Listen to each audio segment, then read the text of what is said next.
But anyway, you can catch me any day sipping vodka, saying what I say on Straight from the K. Straight from the K. Hey, thank you for choosing my channel. You have reached Straight from the K. And I appreciate everyone who has clicked on this video today. Anytime you watch the video, and it's just an empowering video for people to try to navigate some of these issues we experience in the urban areas, be anybody, and especially for women though, especially my women, because we need to look out for ourselves and be strong and think and don't get played all the time, and just you can move forward and stop being victims, but like Joel Osteen say, be a victor. So anyway, oh, thank you, new subscribers. Thank you, new subscribers. Thank you, new subscribers. I see you and I appreciate you. I thank you for all the views that I have received so far. And click like, comment, subscribe. You gotta comment. You gotta like it. You gotta subscribe. Then, but I really appreciate, the feedback I'm getting. And like I said, we can, 21 Savage said his last video, his last song with him and J. Cole. He say, I disrespect you respectfully. I love that line. Sorry. Yeah. So anyway, according to childrensdefense.org, 1.5 million children enrolled in public school experience homelessness pre-COVID. This is pre-COVID. It already been going on. Pre-COVID, particularly Black, Hispanic, and Indigenous people. So, teen homelessness, family homelessness is serious, as well as it can link to teen homelessness. But teen homelessness have some other reasons why it can come about. It can come about from your family in poverty situations, but it also can come about just from you. You know what I mean? So let's go down some of the issues. Why? First, let's talk about the why. Then we'll talk about how we can do better going forward, to rectify some of this teen homelessness. Because I go to work very early in the morning, and I see like people getting up from their little beds that they might have been laying on, the night before. And they'd be teenagers and sleeping in cars and things of that nature. So let's talk about that, because the teen situation is serious. So here goes some references I have about this subject. Thank you, Yana. Thank you, Yana. Thank you, Yana. So they can stay right there and I can keep it going. So anyway, physical and sexual and emotional abuse is one of the number one reasons teens have a tendency to leave the home. Someone might enter the home and and then physical, or somebody might already been there and they're physical or sexually abusing the child, and they're like, I can't take this no more. How many people or your mama got a boyfriend or your uncle there, and you can't hardly walk back while somebody trying to snatch on you and stuff like that, and people get tired and they're like, I'm leaving. Or they might get beat up because they're like, okay, they mad with the world, but they come home and whoop on you, and then you're like, I'm gone, I can't take this no more. Emotional abuse too, like, you're not gonna ever be nothing, I'm sick of you, you ain't nothing, your daddy ain't nothing, and blah blah blah blah. And so people like, you know what, get my little stick. Or you might spend a night over somebody's house one night, and you're like, this is peaceful over here, I think I'm gonna stay. But you can't stay. It ends up turning around, because sometimes it's an inner thing. It depends on what happened and how you've been coping with that situation. So next is getting involved with the child welfare system is another way that teenagers get dumped on the street. So like, they might have, your family might not been fit to take care of you, but then you got into the welfare system. You're in a group home, or you supposed to be getting adopted. They probably got you back when you was 8 or something, and here go 8, 9, 10, 11, 12. You was just sick of this. You just don't want to be there no more. So you're like, I'd rather sleep outside. I'm so sorry, my allergies, Georgia, y'all. I'd rather sleep outside and deal with they keep trying to send me to other people's houses, or they rules or whatever, because you just get, when you think it's all just about you and you by yourself, you're never alone. You're alone, but you're not alone. You know what I mean? So it's always, you got your angels and you got the people watching over you, and you just have to believe. You understand? But you got to believe in yourself. So that's another way teenagers end up becoming homeless. And discrimination. They might be cast out from their home, their church, or their social group because of racial and sexual discrimination. And those things limit access to employment, educational success, and their ability to access the services they need. Then they get out here sometime, and then they start having legal problems where, you know, Ray go back to jail again. He can't come back over here. He can't come back in here. He can't come back in my house. I'm tired of this right here. You know, your mom might say that, your dad might say it. So Ray get out of jail. He might have been going to jail 3 times, taking stuff because of poverty, maybe. Or he just want everything. Just like we can go back to the capitalistic society video where, you know, they dangle everything in your face. So maybe they want more, and then they steal it, then they getting locked up. And the family like, I can't take it, I can't take it, I can't take it. And then the person just do not want to live that. Well, it's not even about want. They can't come back. Because, you know, when you start getting like 16, 15, and people be telling you to get to walking, get to stepping. And in Georgia at 17, you can, it's legal. So the legal problems that may come from your racial and your sexual discrimination, as well as your need to not need but wants, or you out here breaking the law and you're creating stress on your family, they might, this is all discriminatory, they might discriminate against you about coming back to the house because you're one of the kids that's taking up all their time and their funds and their money, and they just want you to go. You ain't gonna get right. So that go into discrimination. That's the one reason. Homophobia is another one. Back to discrimination. It's kind of tied together. Discrimination, ban family and friends, resulting in violence sometimes. Got a video right here. Assault has gone viral. Yana Gavino live at Dallas Police Headquarters with what she's learned about this investigation. Yana? Steve, tonight Dallas police are still piecing out what exactly happened, and they are still looking for suspects and witnesses in this violent attack. And right now, the city of Dallas's mayor is condemning the violence. It's cell phone video that's been shared thousands of times online. The victim in blue attacked in broad daylight as onlookers watched. Dallas police say the transgender woman was involved in a minor car crash. That is sad. And that was homophobia. You know, people get beat up. Oh, the sun is really want to show you. On my cheat sheet. So anyway, people get, let me turn this way. Okay.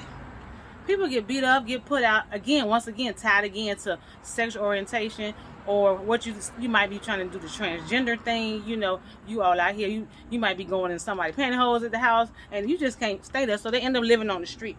But they still might want to, you know, that don't mean they don't want a life, or they don't want to go to school, or things of that nature like that. So that don't mean you have to be on the street. But some people have a tendency to think that they just have no choice but to go on the street. Now, it don't start on the street most of the time. It start you going to somebody's house, sleeping on their couch. Then by you being young, you wear out your welcome because you don't know nothing about, you know, if you used to just hopping, or you already got some kind of attitude problem, you know, you might not know that you need to wash the dishes, and, you know, you need to contribute to the household. Or do you have any other problem where you want to throw things because you're not having your way? And then the second family that you went to, they might say, that person got to go. I ain't got time for this because I'm already taking care of my foe and no more. So those are things that kind of lead to it. It links. But those are some of the reasons that, that's not all the reasons. I'm not going to do a 2-hour video, but those are some of the reasons that get teenagers on the street.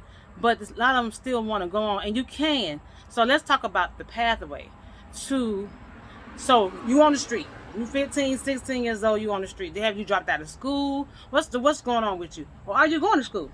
So first thing is counseling. Try to get some counseling to get your mind right and not feel bad about yourself. They have a lot of free counseling out here. A lot of people have a cell phone if they don't have nothing else, but there are free cell phone programs. So take the time to look into that. If you are still enrolled in school, you know, you go to your library and you sign up for you a free cell phone. I don't care if it's the little Obama phone or government. You just trying to get started. Then from there, you stay in school. And then you tell your counselors that you need help. Now, sometimes, if you're 16 though, and you really don't want the counselor to put you back into the system that you might have already been in, let me tell you something. Because I moved out when I was 17. So I don't, you know, all this babying folks. So you just say you out there, you 16 years old, you know, but you going to school, or you're not in school. You might have already dropped out. You might be 18 now, but you homeless. But you can always sign up for your GED program. You know, try to go online. There's everything. COVID got it away. Everything online. Nobody want to be around nobody. They don't want you too close to them and everything like that. So there's a lot of systems out here to help you get in. Because you're gonna need an education. Then you're gonna need the basics now. Because you're gonna be right back there on the street, or unless you just love being on the street, you're gonna be right in a cycle on the street, or always at the hand of somebody else's generosity or their abuse. And then you started again from what you already fled, and you don't want to do that. And you also want to, ladies, you know, you want to get you some birth control. They have, you know, free clinics out here for teenagers.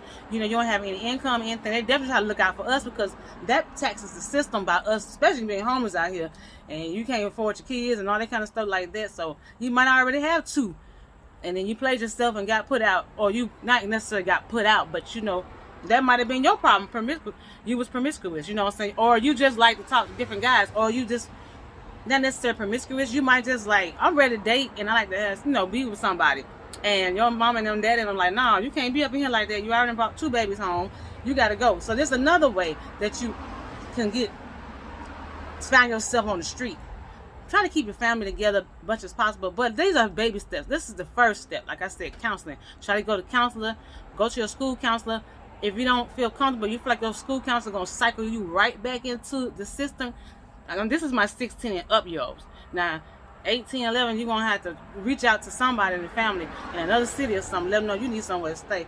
Now, I'm going to give a game on that. If I want to stay somewhere else, then I'm staying somewhere else. So that's what you do. Then, if you're 16 and up, because nobody trying to take you back if you're 16. You big person. You big person out there. You can just go on. You need to get your job. You need to get your job. You need to start small. You need to, I don't care if it's working at the airport or you're working in a restaurant. If you don't have no skill set, you need to get your job, and you still need to attend school. Eat at that job, whatever job it is. You got to work that thing. And then you may have to, you know, stay with somebody, or if you can. But if you can't, then just try to go to the shelter. You don't have to go to the shelter every night. You might just need a shelter till you get your first check. You get your next check, then you go get you a room. You get you a room. This is just a pathway to get yourself off the street, so you won't have to be homeless and a victim out here. And you don't have to stay like that. So you go get you a room after you have left the shelter. I'm talking about 16 and up now. So you get you a room. You continue to keep that job. You keep yourself in check. Stay focused, eye on the prize. Then you try to apply for other jobs.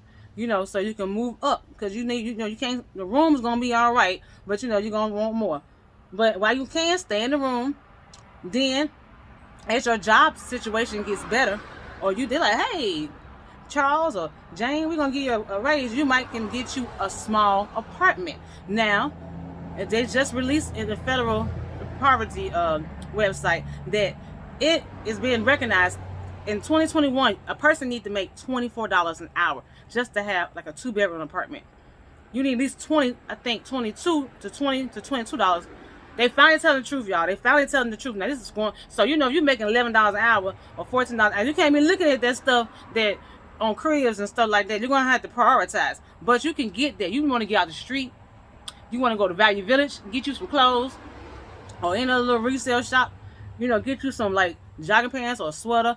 Stay focused. If you trying to get out the street but still look presentable and move your way up, but stay educated, stay in school. I don't care if you take an online course. Eventually, once you get that free phone, you better, and if you get a job, and a little job will do. Right now, jobs are plentiful because people, I don't know, they ain't trying to work. That's all I gotta say. So you get your job, and then you start saving when you can. I know that it's gonna be kind of hard, but if you stay in Value Village and places like that, you get you some good gym shoes somewhere or whatever. But you stay in your you know, a little bit below your means. You're trying to stay off the street. You're trying not to be homeless, and you're trying to grow, and that's how you grow. You gotta stay smart and stay focused. Then from there, like I said, it's all about people 16 and 17 and up. trying to get, just like I said, they're not trying to get you back at 16. So you might as well go on, get ready to take care of yourself. And you can. But you need to pay attention to your surroundings. Also, stay away from predators. I'm talking to the men and the women. Young women, young men. Don't go live with nobody. Some old man talking about you can stay over here. And I let you stay over here on the couch. Men and women. It don't matter. You sitting up there, you went to bed and you thinking this person really trying to help me out, and they all I'm about to choke you out on top of you, and now you owe them because you in their house and they know you homeless. You know what I mean? So that's why you want to work at this thing yourself, much as possible. Have good faith though. Have faith. You gotta talk to you gotta encourage yourself. Have faith in the Lord. Pray. Whoever your higher being is, but you gotta have some kind of belief system, because as a man thinketh, so is he. You have to see it. And I'm telling you, it will change. You're not the only one, but if you give up, then you will just be homeless and just talking about trying to go pillar the post, like the old folks say. Sorry, y'all. Pillar the post, and always, just going by the land to or fro, and then you might get killed out there. Also, you just don't want to get, you don't want to get sucked into prostitution. You don't want to get sucked into anything that you feel like can make some quick money. Now, you decide you want to date.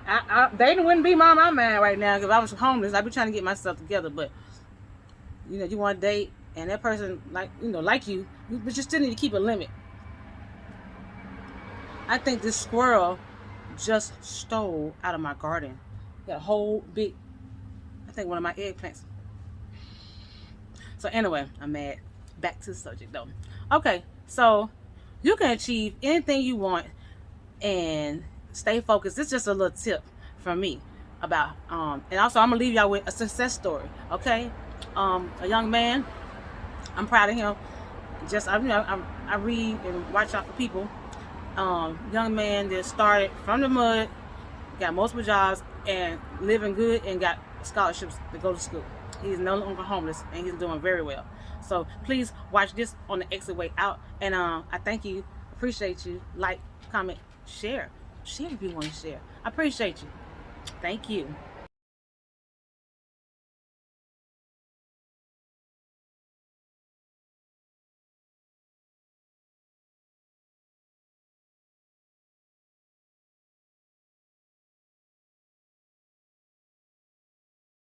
Edgar Sarceno can't wait to show off his new car. Wow. Sometimes I'm driving and I'm like, I can't believe I'm driving. To many people, it would be just that, a new car. To Edgar, it represents the closing of one tough chapter in his life. My whole life was in my trunk, basically. To the opening of another. Edgar spent the bulk of his life alone, with no family support. By high school, he was homeless, living in his car, but no one ever knew. It was really hard to not be the person that makes everybody sad. He occupied his time getting good grades, holding down multiple jobs. 5, 4, 3, 2. And volunteering with kids. I always want to be the person that I needed when I was their age. The kids